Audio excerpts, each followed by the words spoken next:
Bienvenidos, hermanos y hermanas, a nuestra sesión de la clase de Introducción al Antiguo Testamento. Gracias a Dios por darnos esta oportunidad de seguir adelante. Eh, bueno, quiero informarles que después de esta clase estaré subiendo el primer cuestionario a la plataforma, el primer examen parcial que ustedes tendrán que contestar. Así es que, bueno, tendrán todo este día, el viernes, sábado, domingo, hasta el lunes, tendrán la oportunidad para contestar este examen. ¿Ok? Les aviso para que puedan estar atentos a la plataforma y va más tardar, más seguro que a la tarde ya esté el examen arriba. Ajá. Bueno, estamos hablando, hermanos y hermanas, de que leer el texto sagrado no necesariamente es un texto eh, que uno debería conformarse con lo que sabe. El texto sagrado es un cúmulo de verdades inagotables, principalmente consagradas en el Antiguo Testamento, encerradas en 39 libros canónicos que nosotros hemos reconocido como inspirados y como palabra de Dios. Profundizar en el texto sagrado no solamente nos lleva a dejar de espiritualizarlo, eh, sino que nos lleva a tomar una actitud seria de investigación, pero también, hermanos, de sentido común ante las cosas que nos enfrenta el texto sagrado. ¿Ok? Y estábamos viendo que, bueno, hay a veces situaciones que nos enfrentamos, ¿no? En la redacción, en la forma que está escrito, la literatura que los autores bíblicos hicieron. Y a veces, a la luz de nuestro entendimiento como occidentales, pues hay cosas que no nos cierran, ¿no? Hay cosas que evidentemente empezamos a mirar diferente y que mucha gente las ha visto, mucha gente se ha dado cuenta de esa situación que a veces nosotros como cristianos no nos damos cuenta de ello, pero hay gente que se da cuenta de ello. Y entonces nosotros también tenemos que aprender a dar una respuesta al respecto. Bien, nos quedamos entonces en ver cómo aborda el Antiguo Testamento el tema de los milagros. Ajá. Los milagros es un círculo de tradiciones que se fueron trayendo principalmente en las tradiciones orales, hasta que finalmente el redactor las junta, las plasma y le da la forma que hoy conocemos. Muy bien, espero que hayan dado una leída a los milagros, a las plagas. Eh, ¿Pudieron hacer esta lectura? Pregunto, hermanos, hermanas, ¿pudieron hacer la lectura de las plagas? ¿Qué encontraron? ¿Qué pudieron percatarse con ojos ya más de investigación, con ojos más de, de estudio, ¿no? ¿Qué pudieron percatarse de ellas, de esta lectura?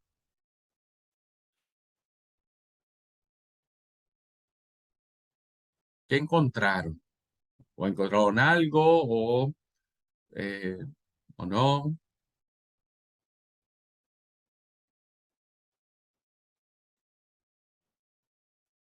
Se preguntaron mientras leían, ¿por qué piojos? ¿Por qué piojos? ¿O por qué moscas? ¿No? ¿Por qué moscas? ¿Por qué no otros animales, ¿no? ¿Por qué no leones?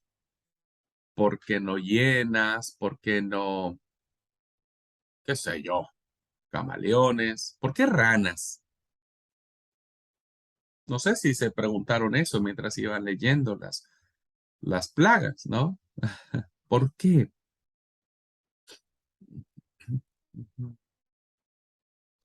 Pudieron percatarse que...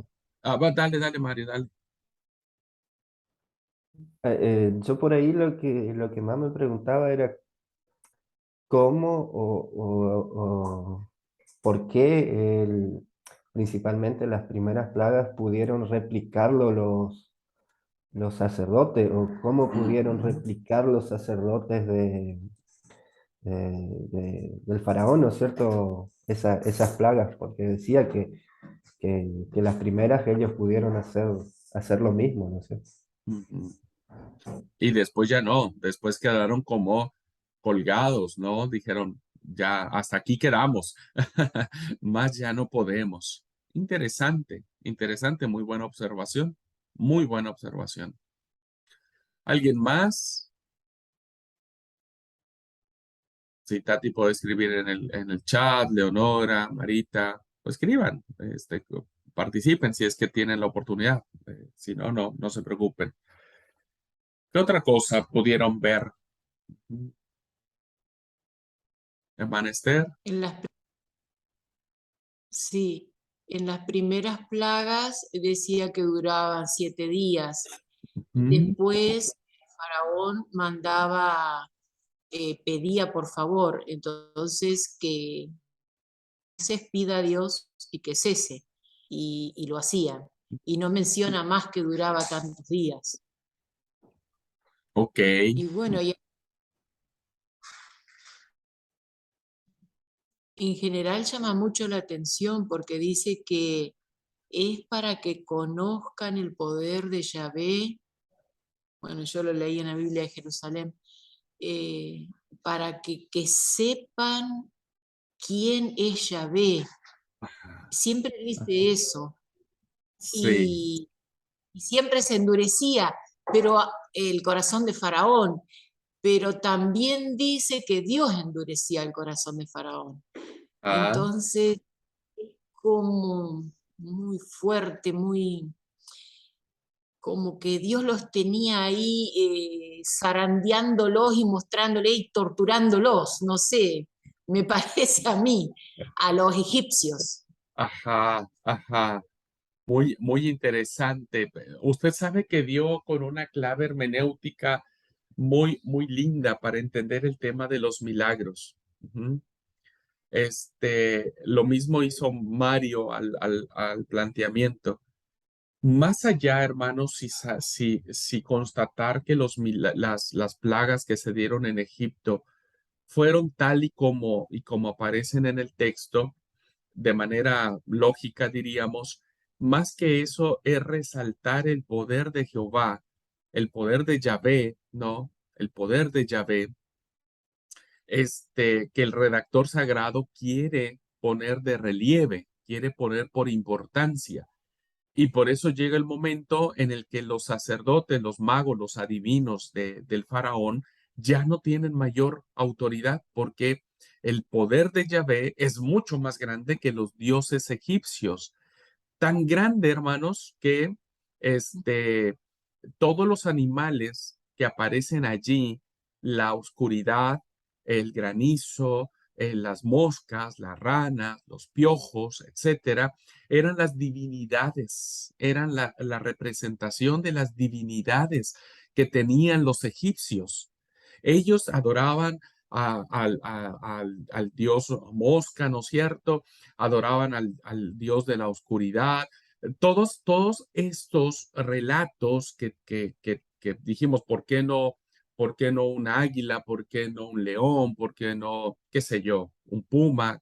Qué sé yo, cualquier otro animal. Era porque todos estos animales que representan las plagas están bajo la autoridad de Dios. Es decir, Dios, como diría el salmista posteriormente, en la reunión de los dioses, Dios es el Dios de todos ellos, porque esta era la concepción Claro. que se tenía, ¿no es cierto? Y entonces el relato de las plagas va más en una función teológica que en una función natural, diríamos, que en un relato que nos explique científicamente qué es lo que pasó. Voy a ver ahora en clase la explicación a esto y se van a dar cuenta de lo que estoy diciendo. Y me interesa mucho que ustedes no pierdan de vista eh, el- la enseñanza teológica que el autor bíblico quiere decirnos a través de esta narración, aun cuando tiene algunas cosas que no nos cierran, ¿ok? No nos cierran. Voy a compartir la pantalla. ¿Se sigue escuchando bien el audio, hermanos? ¿Mi voz está bien? ¿Es correcto o se traba? Sí, se escucha bien. Ok. El video no, el video sigue igual, ¿verdad? Ok. Sí, el video se traba. Bueno, no importa. No me vean, hermanos, últimas. Voy a compartir la pantalla y vamos a seguir. Cuando hablamos de los milagros, perdón, un segundito. Cuando hablamos de los milagros, estamos hablando acerca de que son narraciones que pues nosotros aprendimos de pequeños, y que dijimos, terminábamos la clase con la reflexión de por qué ahora ya no hay tantos milagros. Bien, hay una explicación naturalista de los milagros. Es decir, cuando nosotros nos enfrentamos a un milagro que aparece en el Antiguo Testamento, eh, hay un grupo de estudiosos, hay un grupo de personas que plantean que los milagros que aparecen en la Biblia no vienen por un poder de Yahvé o de Jehová, no vienen por una intervención divina. Los milagros para ellos, para los naturalistas, explican que los milagros son el resultado de sucesos naturales, de las cosas que pasan en la naturaleza y que evidentemente no tienen nada que ver con el poder de Yahvé, nada tienen que ver con esto, ¿no? Y entonces ellos le quitan valor, ¿no? Le quitan valor al, a la intervención de Dios, ¿no? Le quitan valor a la intervención divina y entonces dicen que los milagros vienen por sucesos naturales. El ejemplo más curioso que vamos a ver en clase lo podemos ver a través de un autor llamado G. Hort acerca de cómo él explicaba las plagas del Egipto. Estas plagas que nosotros acabamos de leer, él dice, no, este suceso de milagros, diríamos, de los acontecimientos, este, no vinieron por intervención de Dios, no vinieron por mano de Moisés, no vinieron como resultado de una acción sobrenatural, sino este autor dice que este, dice que viene por un sentido natural. Les voy a compartir a ustedes la teoría de esto, de esta explicación. La voy a compartir con ustedes para que vean más o menos se den una idea de cómo es una explicación naturalista de los milagros. Bien, entonces, ¿qué dice Hort? Para Hort, las plagas del Egipto corresponden a una sucesión de fenómenos naturales que se engendran o que van o son el resultado de o consecuencia uno de otro.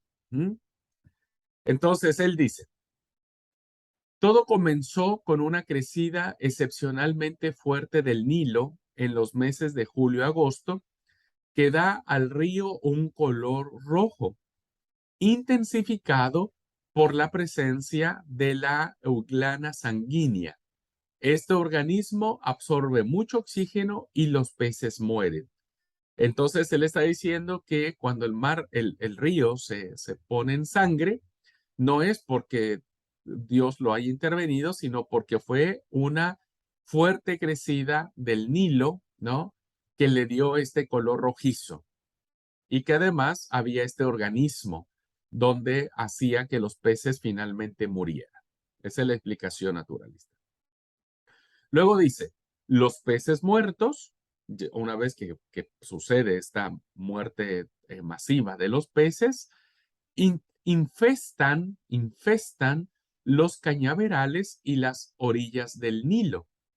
Y es allí entonces donde él dice, el autor, las ranas huyen de allí, salen huyendo porque están infestando los cañaverales y se refugian en las casas, donde las casas son lugares húmedos y frescos, pero han contraído un microbio por esta infección llamado el Bacillus anthracis y finalmente mueren. ¿Ah? Es cuando las ranas entran, Faraón pide que clame Moisés a Dios y las ranas finalmente mueren. Pero para Horst dice que no, él es un suceso que va unido uno de otro. Entonces, para él es la segunda plaga que también se da en el mes de agosto. La segunda plaga. Luego dice, la crecida del Nilo, ¿no? Como conforme el Nilo crece, provoca la proliferación de mosquitos. Y esta es la tercera plaga que más o menos se viene a dar entre los meses octubre y noviembre. Vean cómo este autor le va dando como forma o sentido o una explicación a los sucesos que aparecen en las plagas y cómo una cosa lleva a la otra. Sigue diciendo, la cuarta plaga.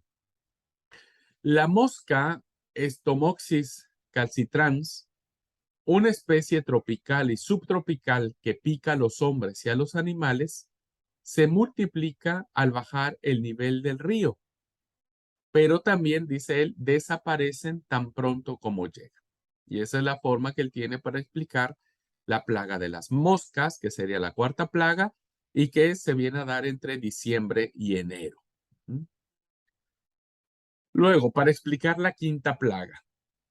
En ese mes de enero, el ganado va a los pastos y contrae el Bacillus anthracis, ¿no? Ya que la hierba y el suelo están contaminados después de la muerte y putrefacción de las ranas. Pero en el delta, donde el rebaño va a los pastos más tarde y las lluvias han lavado más la tierra, el ganado de los israelitas queda salvo, ¿no? Se dan cuenta que la historia que encontramos en la Biblia nos dice que todas estas cosas pasaban en tierra egipcia, pero donde vivían los israelitas no sucedía nada. ¿Cómo explica eso Horst?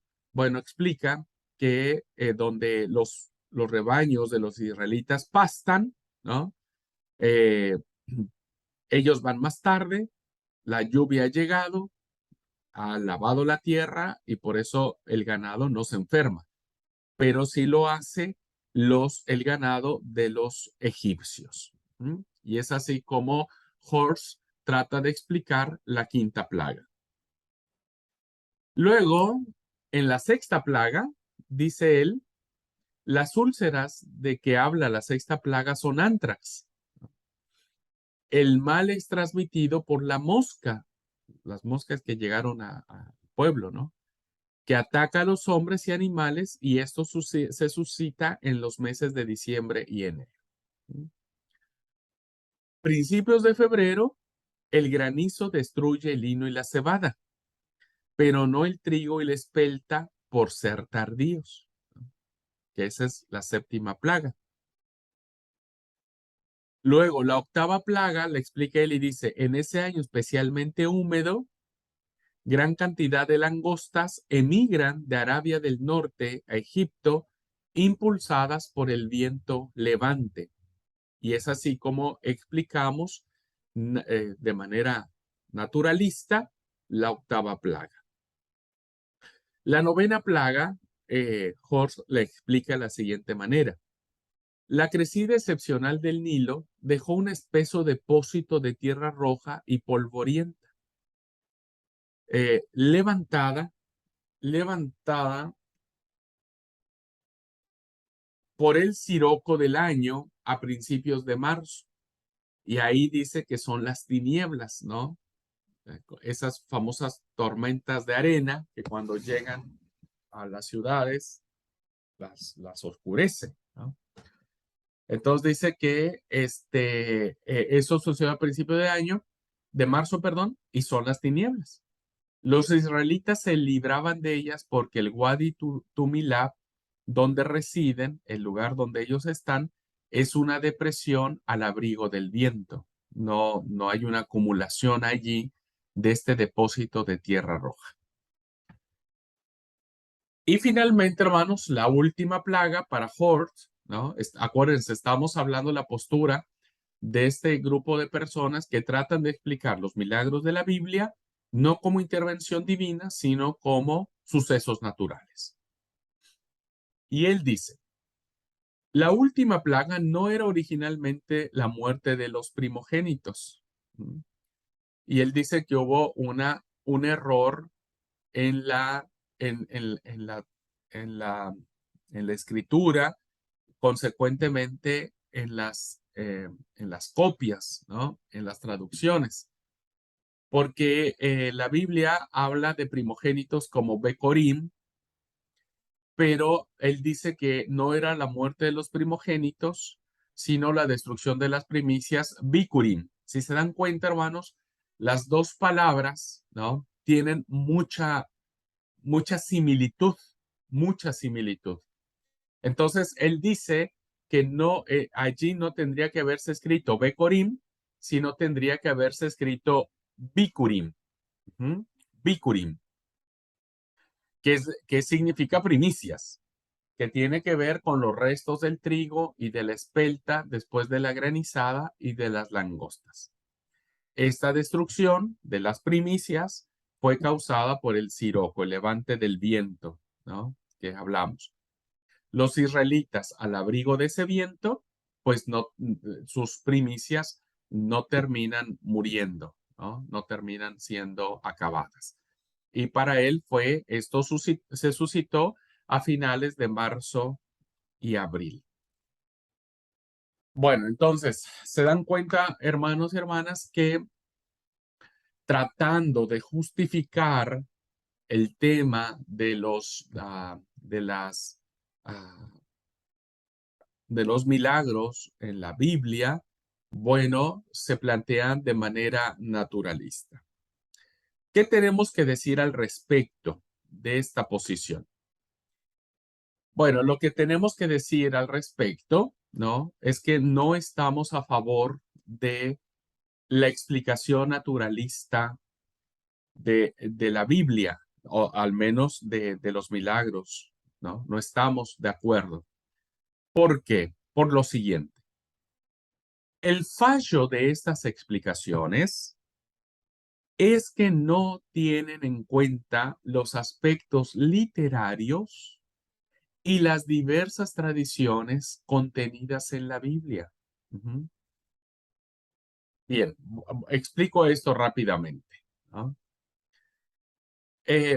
Si nosotros nos ateniésemos a que los milagros tienen que explicarse de forma naturalista, tendríamos que entrar en una lectura literalista del texto sagrado. Entonces, de manera literal, sí, evidentemente tendría que haber sucedido como nos lo planteó Hort, ¿no es cierto?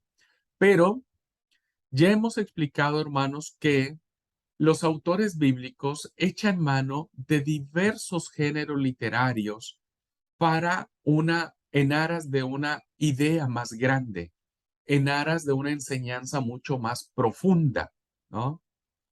Y entonces no se dan cuenta quienes quieren explicar esto, hermanos y hermanas, que la Biblia, de acuerdo a las tradiciones orales que se vinieron trayendo, la Biblia concentra varias tradiciones de un mismo suceso, de un mismo acto. Y los autores bíblicos no quisieron sacar una y dejar la otra. Eso es lo que pasó con los relatos de la creación. De manera paralela, se fueron trayendo estos dos relatos de la creación, de la forma en que diversos grupos, este, eh, eh, diversas corrientes de pensamiento dentro del pueblo de Israel, ¿no? Vinieron trayendo sobre los relatos de la creación y entonces establecieron dos relatos, ¿no? Uno más terrestre, el otro más acuático, ¿no? Uno se crea con el poder de la palabra y el otro se crea con el poder de las manos, ¿no? En fin, ya lo vimos en la clase pasada. ¿Qué es lo que hace el autor bíblico? Mantiene las dos tradiciones, no las quita, no las anula, no porque quiere decir cuál tradición es la mejor o cuál está diciendo la verdad, sino más bien las deja porque quiere darle al lector, a nosotros, la multiplicidad de ideas que nos llevan a una idea mayor. ¿Cuál es la idea más grande? Que quien creó los cielos y la tierra fue Dios, fue Yahvé, ¿no? Fue Elohim, fue Adonai, ¿no? Fue el Shaddai, fue el Dios que se reveló al pueblo en el monte Sinaí. Entonces, lo mismo sucede en el tema de los milagros. Miren, vean ustedes. Si nosotros pensaríamos, hermanos, que las tradiciones de los milagros fueron escritas de un solo jalón y por una sola persona, deberíamos entonces pensar que hay hechos que no pueden ser posibles.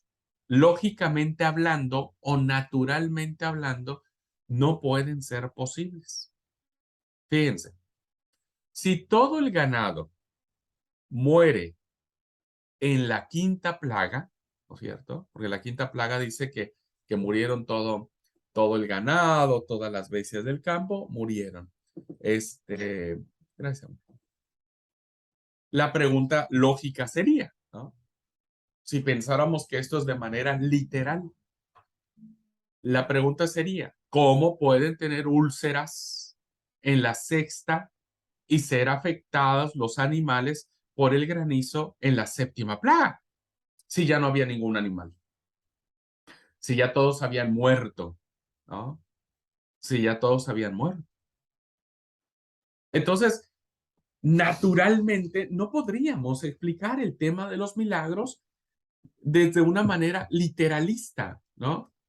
Porque, bueno, ahí ya nos topamos con el primer conflicto. Vuelvo a repetir, si el ganado muere en la quinta plaga, ¿no? Y dice el capítulo 9 del Éxodo, versículo 6, al día siguiente Jehová hizo aquello y murió todo el ganado de Egipto, mas el ganado de los hijos de Israel no murió uno. Entonces, en la quinta plaga vemos que todos los animales se mueren. Ajá. Pero ahora, en la sexta, ¿no? En el tema de las úlceras, dice en el versículo 10, y tomaron ceniza del horno y se pusieron delante de Faraón